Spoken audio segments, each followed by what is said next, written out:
দর্শক মণ্ডলী, আজকে আমি আপনাদেরকে একটি সুন্দর প্ল্যান দেখানোর চেষ্টা করব। এটা মূলত একটি পাঁচতলা বাড়ি প্ল্যান দেখানোর চেষ্টা করব।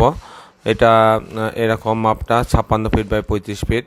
আপনার বাড়িটা নির্মাণ হলে অনেকটা এরকম দেখা যাবে।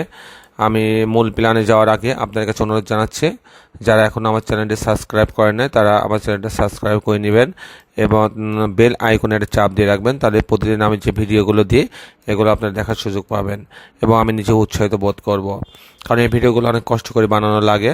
এগুলো যত মানুষ দেখবে তত আমার কষ্ট সফল হবে। দর্শক মণ্ডলী, আসুন আমরা এবার মূল প্ল্যানে যাই। এটা মূলত 2.5 কাঠা জমির ওপরে বাড়িটা করা হয়েছে, কিন্তু মূল জমি 3 কাঠা জমি। আমরা দেখছেন যে 56 ফিট বাই 25 ফিট মোট ফ্লোর এরিয়া আমরা কিভাবে বের করব সেটা এখান থেকে আমরা বুঝতে পারি। লম্বা চওড়াকে গুণ দিলে যেটা হয় সেটা হচ্ছে ফ্লোর এরিয়া। তো এখন দেখেন যে আমরা এটা আমার বাড়িটার এখান থেকে আমি যদি সেই দিকে ঢুকি তাহলে প্রথমে একটা ড্রয়িং রুম পাচ্ছি, আমরা একটা ডাইনিং রুম পাচ্ছি বড়। এখানে আপনারা দেখছেন যে সামনের দিকে একটা বেডরুম আছে 12 ফিট 10 ফিট, সাথে একটা বারান্দা আছে। এখানে একটা বাথরুম আছে, এটা একটা কমন বাথরুম, আর এই বাথরুমটা এই বেডরুমের সাথে অ্যাটাচ আছে। এই বেডরুমটা 12 ফিট বাই 13 ফিট বড় বেডরুম। এখানে একটা বেডরুম আছে 12 ফিট বাই 10 ফিট। এখানে একটা কিচেন রাখা হয়েছে 5 ফিট বাই 10 ফিট। এই মোটামুটি আপনারা দেখতে পাচ্ছেন এখানে 1টা 2টা 3টা বেডরুম। এই রুমটা দিয়ে 4টা রুম, এক এক ইউনিটে 4টা রুম, ড্রয়িং ডাইনিং, 2টা বাথরুম, কিচেন। আবার যদি আমরা বি ইউনিটে যাই তাহলে আমরা এখানে দেখতে পাচ্ছি 1টা 2টা 3টা 4টা বেডরুম। এটা কিন্তু যদি আমরা 16 ফিট ব্যাখ্যা এটা ড্রয়িং ডাইনিং বানাই তাহলে এটা একটা বেডরুম হিসাবে কাজ করবে। আপনারা দেখছেন এখানে আমরা ঢোকার পরে এটা একটা রুম 12 ফিট বাই 13 ফিট, এটা একটা রুম 12 ফিট বাই 10 ফিট, সাথে একটা বারান্দা আছে। এই বাথরুমটা এটার সঙ্গে অ্যাটাচ, এটা একটা কমন বাথরুম। এখানে একটা বেডরুম আছে 12 ফিট বাই 13 ফিট, আপনারা দেখতে পাচ্ছেন।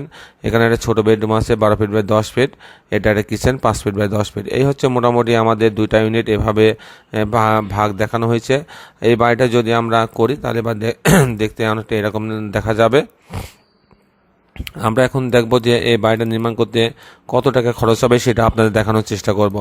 যেহেতু আমরা এখানে 1960 স্কোয়ার ফিটে আমরা দেখতে পাচ্ছি, আর যেহেতু আমরা এটা 5তলা বিল্ডিং করব তাহলে পারে 5তলা বিল্ডিং করলে 6 দুগুণে 12 লক্ষ টাকা লাগবে আপনার হচ্ছে ফাউন্ডেশনে। যদি পাইলিং লাগে, পাইলিং করতে গেলে আপনার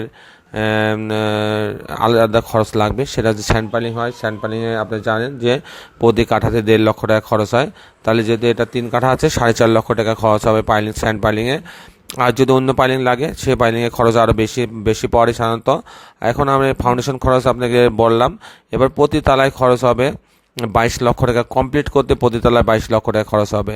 আর প্রতি তলায় যদি আমি শুধু ছাদের হিসাব করি, এক একটা ছাদ ঢালাই দিতে চাই, তাহলে এক একটা ছাদের জন্য আমার খরচ হবে হচ্ছে 6 দুগুণে 12 লক্ষ, 10 থেকে 12 লক্ষ টাকা একটা ছাদে খরচ হবে। এই হচ্ছে মোটামুটি আমাদের খরচের হিসাব এবং প্ল্যানটা আমি দেখানোর চেষ্টা করলাম আপনাদেরকে। আপনারা আশা করি এই প্ল্যানটি আপনাদের অনেক কাজে লাগবে। আর প্ল্যান সংক্রান্ত যে কোনো তথ্যের জন্য আপনারা আমাদের সঙ্গে যোগাযোগ করতে পারবেন, আমাদের মোবাইল নাম্বার এখানে দেওয়া আছে।